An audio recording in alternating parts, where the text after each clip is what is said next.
حسین کا ہاتھ ہے جو رسول اللہ کے ہاتھوں میں رہا ہے، فاطمہ کے ہاتھوں میں رہا ہے، علی کے ہاتھوں میں رہا ہے، جسے ابو بکر نے چوما ہے، فاروق اعظم نے چوما ہے، عثمان غنی نے چوما ہے، جسے رسول اللہ نے چوما ہے، یہ حسین کا پاک ہاتھ یزید کے ناپاک ہاتھوں میں نہیں جائے گا۔ ظلم کی حمایت ظلم ہے۔ ہم بیٹھ کر تماشائی بنے دیکھ رہے ہیں۔ ہم نے دیکھا کسی ہمارے علاقے میں ظلم ہوا، سوشل میڈیا کا استعمال کر رہے ہیں، ہم نے دیکھ لیا، میسج آگے بڑھا دیا، ہمارے سینے میں تکلیف ہوئی نہیں۔ میرے نبی نے کیا فرمایا؟ ایک مومن دوسرے مومن کے لیے، جانتے ہو یہ ایک دیوار کی طرح ہے، ہر ایک اینٹ دوسرے کو مضبوط کرتی ہے، اور ایک اینٹ نکل جائے گی تو دیوار کمزور ہو جائے گی۔ کہاں ہیں میری قوم کے مسلمان؟ آپ کو معلوم ہے، آپ کو حیرانی ہوگی یہ جان کر کہ آج ہماری کسی علاقے میں اگر 10,000 کی آبادی ہے تو وہاں کم سے کم 1,500 قوم کی دلالی کرنے والے دلال موجود ہیں۔ معلوم ہے آپ کو؟ ہزاروں لوگ ہماری اپنی قوم کی دلالی کرنے والے، رات کے اندھیرے میں جلوس بیچ دیا، رات کے اندھیرے میں جلسہ بیچ دیا، رات کے اندھیرے میں قوم کے جوانوں کا مستقبل بیچ دیا، رات کے اندھیرے میں جا کے سٹے بازی ہو گئی، رات کے اندھیرے میں جا کے کام خراب ہو گیا۔ یہ قوم کی دلالی کرنے والے ہمارے درمیان موجود ہیں، یہی وہ لوگ ہیں، قوم کے جوانوں کی لسٹ بنا کے آگے پہنچانا ان کا کام ہے، پیسے فکس کرانا ان کا کام ہے، رات کے اندھیرے میں توڑ پٹے کرانا ان کا کام ہے، آدھے اپنی جیب میں رکھنا، آدھے آگے بڑھانا ان کا کام ہے۔ ایک چائے کے لیے ایمان بیچ رہے ہیں۔ میری قوم کے جوانوں یاد رکھو، ڈاکٹر راحت اندوری نے کہا تھا لگے گی آگ تو آئیں گے گھر کئی صدمے، یہاں پہ صرف ہم تھوڑی۔ نعرہ تکبیر! ایسے نہیں جائے کھائے ہو کر کے نعرہ تکبیر! نعرہ رسالت! مدرک اعلی حضرت! پیغام امام حسین! پیغام امام حسین! علامہ مفتی اشرف گیلانی قادری اثری! آمد سرکار حسان ملت! تاجدار مسعودی شریف!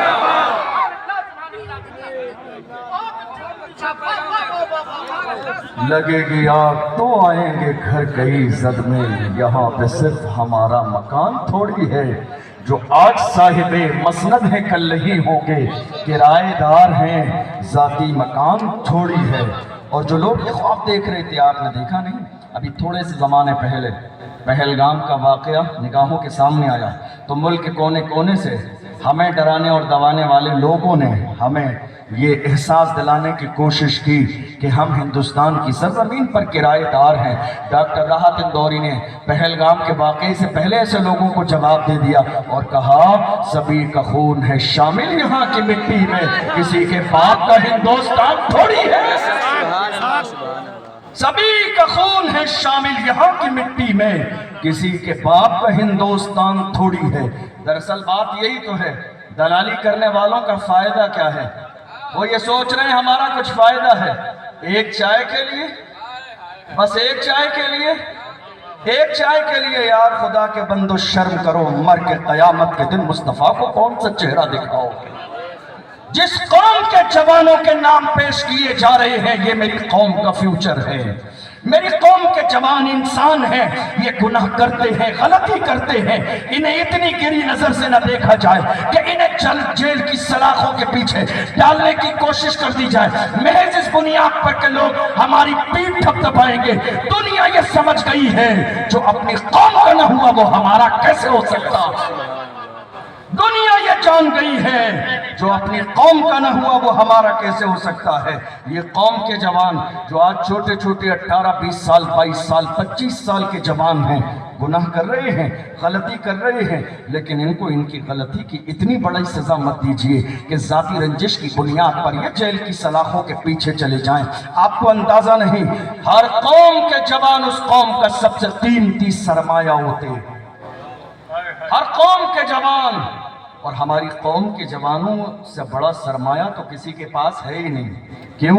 صلاح الدین ایوبی ہمارے پاس، محمد بن قاسم ہمارے پاس، اورنگزیب عالمگیر ہمارے پاس، ارطغرل غازی ہمارے پاس، عثمان غازی ہمارے پاس، طارق ابن زیاد ہمارے پاس. کون عثمان غازی؟ کون صلاح الدین ایوبی؟ آج دنیا حیران و پریشان ہے.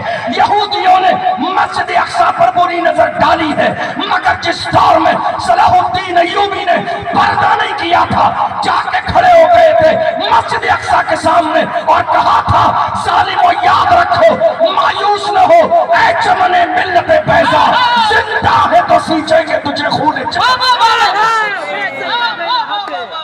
مایوس نہ ہو اے چمن ملت بیضا، زندہ ہے تو سینچیں گے تجھے خون جگر سے.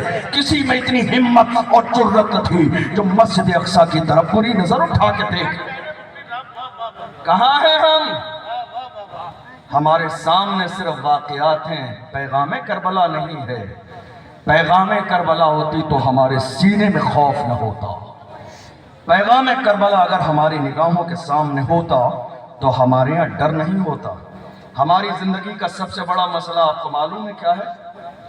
تحفظ ناموس رسالت. کیا ہے؟ تحفظ ناموس رسالت. ہمارے رسول کی عزت. فدا کا ابی و امی یا رسول اللہ، یا رسول اللہ میرے ماں باپ آپ پر قربان. مگر آپ نے دیکھا تھوڑے زمانے پہلے جب ہمارے نبی کی شان میں گستاخی ہوئی، گستاخی کرنے والوں نے گستاخی کیوں کی؟ اس لیے کہ ان کی شان گھٹ جائے گی. لیکن ان سے پوچھو، بھونکنے والے کتے ہر زمانے میں بھونکتے رہتے ہیں، مگر پیغمبر کی عظمت میں نہ کبھی کمی آئی ہے نہ قیامت تک آ سکتی ہے. بریلی سے میرے امام نے اعلان کیا، رہے گا یوں ہی ان کا چرچا رہے گا، بڑے خاک ہو جائیں جل جانے والے، حشر تک ڈالیں گے ہم پیدائش مولا کی دھوم. مثل فارس نجد کے قلعے گراتے جائیں گے، خاک ہو جائیں عدو چل کر مگر ہم تو رضا، دم میں جب تک دم ہے ذکر ان کا سناتے جائیں. پیغمبر کی شان میں گستاخی ہوئی اور گستاخی کرنے والے لوگ یہ سمجھ رہے تھے ذکر ختم ہو جائے گا. ان کی اپنی سوچ تھی، مگر افسوس ایسے عالم میں ہماری قوم کے کچھ جوان ناموس رسالت کے مسئلے پر بیدار ہوئے اور وہ گئے ہمارے یہاں بزرگوں کے سامنے مشورہ کرنے کہ ہم ناموس رسالت کے مسئلے پر کچھ کرنا چاہتے ہیں. آپ کو معلوم ہے سب سے بڑی دقت کیا ہے؟ ہمارے یہاں سب سے بڑی دقت یہ ہے کہ ہمارے ہر ایک مسلمان کے گھر میں ایک نیتا ہے. بھائی توجہ ہے، آپ ڈسٹربنگ ہو رہی ہے، کوئی ڈسٹربنگ لگ رہی ہے مجھے. ہمارے یہاں ہر مسلمان کے گھر میں ایک نیتا ہے. سمجھ رہے ہیں آپ؟ ہر گھر میں ایک نیتا ہے. اسی لیے پوری قوم میں کوئی نیتا نہیں بنا. ہم کسی کو ماننے کے لیے راضی نہیں. ہمارے یہاں کوئی کسی کو بڑا ماننے کے لیے راضی نہیں ہے. ہر گھر میں ایک نیتا ہے. آپ کو معلوم ہے نیتا کا، لیڈر کا کوئی ڈپلومہ نہیں ہوتا ہے، کوئی کورس نہیں ہوتا ہے. یہ صلاحیت ہے، کوالٹی ہے، اللہ جسے چاہے عطا فرماتا ہے. یہ انعام ہے اللہ کا، اللہ جس کو چاہے قوم کا لیڈر بنا دے. لیکن افسوس دنیا کی ساری قوموں کو، ہر سماج کو یہ بات سمجھ میں آ گئی. نہیں سمجھ میں آئی یہ بات تو قوم مسلم کو سمجھ میں نہیں آئی. یہی بات ہے کہ آج ہمارے یہاں سب سے زیادہ ٹانگ کھینچی جا رہی ہے. معلوم ہے آپ کو جن علاقوں میں ہماری تعداد زیادہ ہے وہاں الیکشن میں کامیاب ہونے والے پھر بھی غیر ہیں. چونکہ ہمارے ہاں ضرورت تھی صرف 2 لوگوں کی، کھڑے ہونے والے 50 لوگ تھے. یہ حال آج قوم مسلم کا ہو گیا. کمزور کسی اور نے نہیں کیا، کمزور ہمیں ہمارے اپنوں نے کیا ہے. کمزور ہمیں ہمارے اپنوں نے کیا ہے جن پر اعتماد تھا، جن پر یقین اور بھروسہ تھا. اب حالت کیا ہوئی، اس کا نقصان سب سے بڑا کیا ہوا؟ آپ کو معلوم ہے جب تک آپ سیاسی طور پر کمزور رہیں گے مسجدوں پہ بلڈوزر چلتا رہے گا. آپ سیاسی طور پر کمزور رہیں گے مدرسوں میں تالے لگتے رہیں گے. جب تک سیاسی طور پر کمزور رہیں گے علماء جیل میں ڈالے جاتے رہیں گے. کل سلمان اظہری کا نمبر تھا, پھر مولانا قمر غنی عثمانی کا نمبر آیا, اب نہ جانے کس کا نمبر آئے گا. علماء پر اسی طرح ظلم ہوتا رہے گا, کیونکہ ہر زمانے میں یزید پیدا ہوتا رہے گا. انداز بدلے گا, نام بدلے گا, کردار بدلے گا, لیکن فکر ہر زمانے میں وہ پائی جائے گی. آپ دیکھ رہے ہیں آپ کیا ہے, ہمارے یہاں کوئی کسی کو بڑا ماننے کے لیے راضی نہیں ہے, ورنہ جس زمانے میں مسلمانوں میں اتحاد تھا اس زمانے کا حال یہ تھا کہ لوگ یہ کہتے تھے اے مسلمانوں یہ بتاؤ مدینے میں ایسی کون سی حکومت ہے جس کے نام سے قیصر و کسریٰ کانپتے ہیں.